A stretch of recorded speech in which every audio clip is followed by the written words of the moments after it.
नमस्कार। आज हम कुछ दिलचस्प स्रोतों पर बात करने वाले हैं। ये स्रोत आध्यात्मिक ज्ञान की जो खोज है और इसमें गुरुओं की क्या भूमिका है, इस पर केंद्रित है। जी, बिल्कुल। और इनमें ईश्वर और परमेश्वर के बीच का जो फर्क है और फिर सच्चे गुरु को कैसे पहचाना जाए, इस पर काफी जोर दिया गया है, ऐसा लगता है। हाँ, तो चलिए देखते हैं कि इन स्रोतों में मुख्य बातें क्या हैं।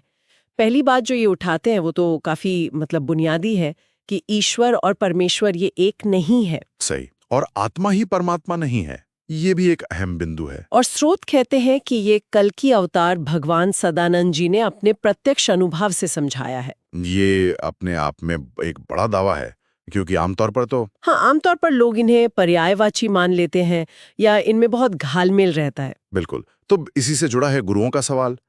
अगर ज्ञान का असली मकसद मोक्ष है, जैसा स्रोत कहते हैं, यानी जन्म मरण से मुक्ति। जी, जन्म मृत्यु के चक्र से बाहर निकलना।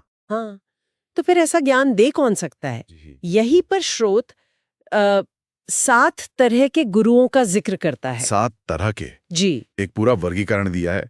सबसे पहले वो बात करते हैं पुरोहित पंडितों की। पुरोहित पंडित, अच्छा, यानी जो पूजा पाठ कराते हैं। हाँ, वही, जो पूजा पाठ, संस्कार वगैरह कराते हैं और दान दक्षिणा लेते हैं। स्रोत कहता है कि ये कर्मकांडी हैं और इनका ध्यान असल धर्म की स्थिति या आत्मा परमात्मा से ज्यादा सरोकार नहीं होता। कर्मकांड और दक्षिणा पर ज्यादा जोर, समझ गई।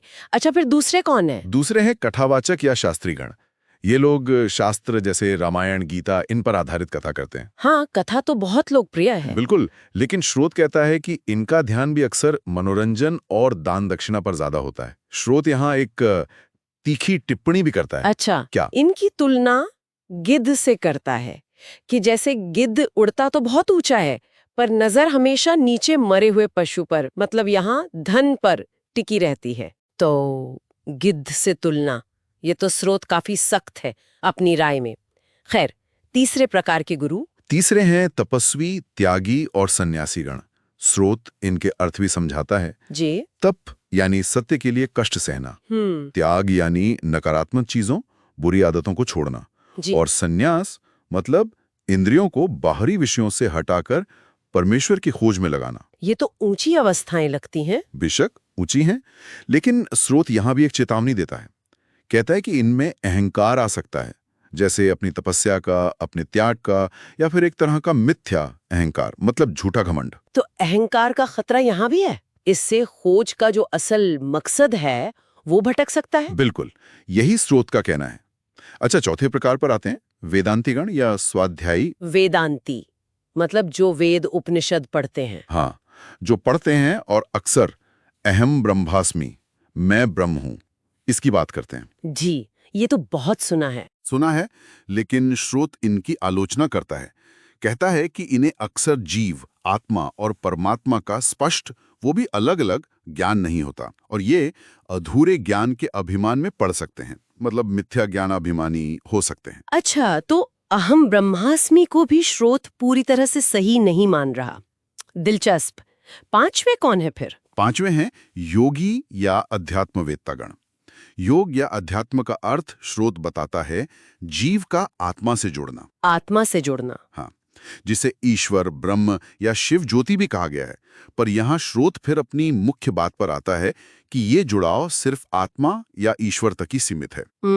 इससे परमेश्वर की प्राप्ति नहीं होती, क्योंकि स्रोत लगातार कह रहा है कि परमेश्वर वो आत्मा या ईश्वर से भिन्न है, परे है। ये बात ध्यान देने वाली है। योग को भी स्रोत एक सीमा में रख रहा है, परमेश्वर प्राप्ति के लिए अपर्याप्त बता रहा है। अच्छा, और छठे प्रकार के हैं अंशावतारी गुरु। इन्हें स्रोत परमेश्वर का प्रकाश दूत कहता है। प्रकाश दूत। ये बातें तो ऊंची करते हैं, परम तत्व या तत्व ज्ञान की बातें, लेकिन स्रोत का आरोप है कि ये परमात्मा, आत्मा और जीव के ज्ञान को आपस में मिला देते हैं, घालमेल कर देते हैं। अच्छा, जिससे भ्रम पैदा होता है। हाँ, भ्रम। और स्रोत कहता है कि इनसे मोक्ष मिलना संभव नहीं है। तो ज्ञान का स्पष्ट और अलग अलग होना बहुत जरूरी है स्रोत के अनुसार। और आखिर में 7वें प्रकार के गुरु। 7वें और अंतिम है पूर्णावतारी तत्व ज्ञान दाता सद्गुरु। स्रोत इन्हें परमेश्वर का पूर्ण अवतार कहता है, जो धरती पर आते ही तत्व ज्ञान देने के लिए हैं। तत्व ज्ञान, ये शब्द पहले भी आया। स्रोत इसे कैसे समझाता है? यह है क्या? स्रोत के अनुसार तत्व ज्ञान ही वो एकमात्र और संपूर्ण ज्ञान है जिसमें शरीर, जीव, आत्मा यानी ईश्वर और परमात्मा यानी परमेश्वर, इन चारों की पहले तो अलग-अलग, फिर एक साथ पूरी यथार्थ जानकारी मिलती है। सिर्फ जानकारी नहीं, जानकारी ही नहीं, साक्षात दर्शन और बातचीत सहित, मतलब प्रत्यक्ष अनुभव। ओ, साक्षात दर्शन और बातचीत भी। जी, और स्रोत का दावा बहुत बड़ा है कि ये ज्ञान सिर्फ और सिर्फ पूर्णावतारी सद्गुरु ही दे सकता है, और एक समय में पृथ्वी पर ऐसा केवल एक ही गुरु होता है। केवल एक? हाँ, और इसी आधार पर स्रोत दूसरी जो प्रचलित पद्धतियां हैं, जैसे मूर्ति पूजा है, ग्रंथ पूजा, मंत्र जाप या वो सोहम साधना, ज्योति दर्शन, इन सबको अपूर्ण या भ्रामक बताता है। तो अगर मैं इसे समेटूं, तो इन स्रोतों का निचोड़ ये है कि सच्चा सद्गुरु वही है जो इस बहुत ही विशिष्ट तत्वज्ञान के जरिए शरीर, जीव, ईश्वर और परमेश्वर का बिल्कुल साफ, अलग-अलग और सीधा, मतलब प्रत्यक्ष अनुभव करा सके। बिल्कुल सही, यही केंद्रीय तर्क है। पहले ईश्वर और परमेश्वर में एक साफ लकीर खींचो, फिर इसी पैमाने पर अलग-अलग गुरुओं और रास्तों को परखो, और अंत में निष्कर्ष ये कि सिर्फ पूर्णावतारी सद्गुरु और उनका तत्वज्ञान ही पूर्ण है, वही मोक्ष दिला सकता है। उन्होंने एक तरह का क्या कहते हैं, पदानुक्रम भी बताया है। पदानुक्रम कैसा? पहला कदम तप है, ये शारीरिक श्रेणी हुई, फिर स्वाध्याय, जीव श्रेणी, फिर अध्यात्म, ईश्वर श्रेणी, और सबसे ऊपर आता है तत्व ज्ञान, परमेश्वर श्रेणी। तत्वज्ञान। हाँ, और दावा ये है कि ज्यादातर लोग इस सबसे ऊंचे ज्ञान यानी तत्व ज्ञान तक पहुंचने से पहले ही रुक जाते हैं। ये वर्गीकरण हमें स्रोत के मुख्य विचार तत्वज्ञान तक ले आता है। इसे इतना महत्वपूर्ण क्यों माना गया है? इसका असल मतलब क्या बताया गया है? तत्व ज्ञान को इन लेखों में सर्वोच्च, मतलब एकदम पूर्ण ज्ञान कहा गया है। इसका मतलब सिर्फ जानना नहीं है, बल्कि जीव, आत्मा यानी ईश्वर और परमात्मा यानी परमेश्वर, इन अलग-अलग वास्तविकताओं का सीधे अनुभव करना है। सीधे अनुभव करना। हाँ, जिसे साक्षात्कार दर्शन कहा गया है। मतलब उन्हें देखना और उनसे बातचीत करना भी संभव है, ऐसा दावा है। अच्छा।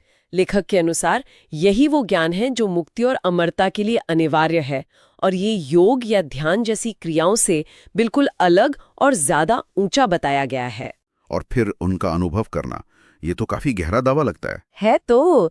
और लेखक संत ज्ञानेश्वर स्वामी सदानंद जी परमहंस, वो खुद को इस तत्वज्ञान का वर्तमान में एकमात्र प्रदाता बताते हैं।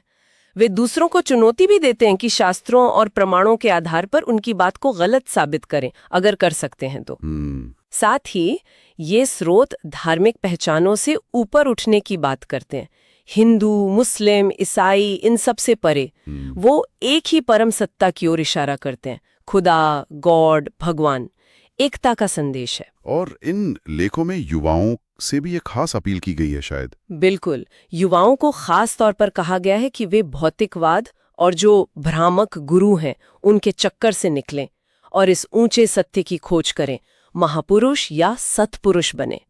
आश्वासन ये दिया गया है कि ये रास्ता शुरू में मुश्किल लग सकता है, पर अंत में यही सच्ची शांति और संतुष्टि देगा। तो कुल मिलाकर देखें तो इन स्रोतों का सार यही लगता है कि आज की आध्यात्मिकता पर सवाल उठाना जरूरी है। असली और नकली में फर्क करना सीखना होगा, और उनके अनुसार तत्वज्ञान ही वो परम ज्ञान है जो सच्ची मुक्ति दिला सकता है। बिल्कुल।